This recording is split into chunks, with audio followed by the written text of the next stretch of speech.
Hello दोस्तों, कैसे हैं आप सब। आई होप कि आप सब ठीक हैं। सती प्रथा आप लोगों ने सुना होगा, उसी के बारे में मैंने एक कंटेंट बनाया है। सती प्रथा दोस्तों, बात है राजस्थान के सीकर डिस्ट्रिक्ट की। सीकर डिस्ट्रिक्ट के अंतर्गत देवराला गांव की खबर ने पूरे देश को झकझोर दिया था। हम बात कर रहे हैं रूप कंवर केस की।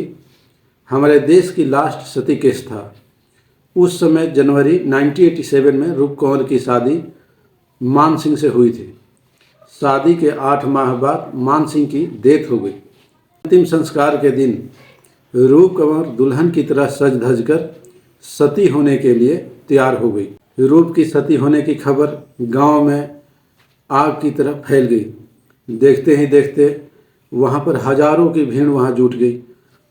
हजारों भीड़ के सामने मात्र 18 साल की रूप कंवर को जला दी गई। इन हजारों भीड़ में से किसी ने भी रूप कंवर को जलने से रोकने की कोशिश नहीं की।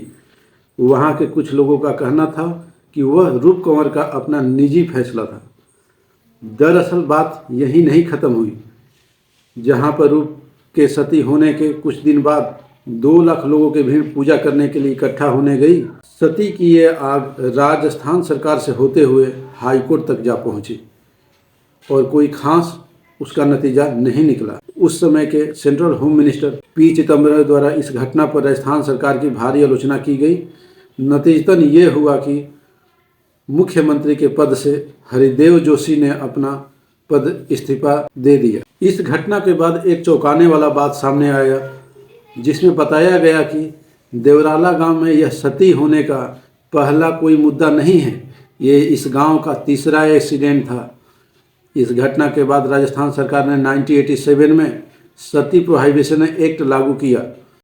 1947 से 1987 तक 28 केसेज इंडिया में सती होने या उस सती होने के लिए अटेम्प्ट करने की रिपोर्ट हुई थी। रूप कंवर एक्सीडेंट को लास्ट सती केस माना जाता है। रोशन दलाल एक बहुत माने जाने इतिहासकार हैं। उनका कहना था कि सती होने का केस 5वीं से 10वीं शताब्दी तक देखने को मिला है। शुरू में ये हायर क्लास में ज़्यादा प्रचलन में था। इसमें भी राजपूत कास्ट में ज़्यादा देखने को मिला है। इसके बाद धीरे धीरे सभी कास्ट इसमें आते गए। माना जाता है कि इस्लामिक इन्वेजन और एट्रोसिटीज के चलते सती प्रथा का एवोल्यूशन हुआ और जौहर प्रथा अस्तित्व में आई। 1711 CE में सिंध के राजा दाहिर जब मोहम्मद बिन कासिम के युद्ध में हार गए तो उनकी मौत हो गई। उनकी पत्नी रानी बाई ने मार्च रेप से बचने के लिए राजघराने में महिलाओं के साथ जौहर किया। बहरहाल राजा दाहिर की सेकेंड वाइफ और उनकी 2 बेटियां सूर्य देवी और प्रमीला देवी को कैप्चर कर सेक्स स्लेव की तरह इस्तेमाल किया गया। दरअसल इसी एक्सीडेंट के बाद अपनी गौरव और सम्मान की रक्षा के लिए जौहर की ये आग पूरे देश में कई हिस्सों में फैल गई। इसके बाद सती होने वाली औरतें को हाई रिस्पेक्ट और देवी का स्थान भी दिया गया। इतना ही नहीं, कुछ समय के बाद ब्रिटिश सरकार की भी नींव भारत में पड़ गई थी। ब्रिटिश सरकार द्वारा एक सर्वे सन 1815 से 1824 तक कराया गया, जिसमें लगभग 6000 महिलाओं का सती होने की बात सामने आई। इसमें जो आंकड़े दिखाए गए, कुछ लोगों का कहना है कि ये आंकड़े का सीधा मतलब वेदों से बाइबल की तरफ परिवर्तन करना, मतलब हिंदू से क्रिश्चियन रिलीजन में कन्वर्ट करना था। इसी चीज़ को दिखाने के लिए उन्होंने इतने महिलाओं के सती होने की बात सामने लाई थी। अगर बात करें तो सती प्रथा का अंत करने में सबसे बड़ा योगदान राजा राम मोहन राय का था, जो कि तत्कालीन गवर्नर विलियम वेंटिक से सती प्रथा का रोकने की गुहार लगाई।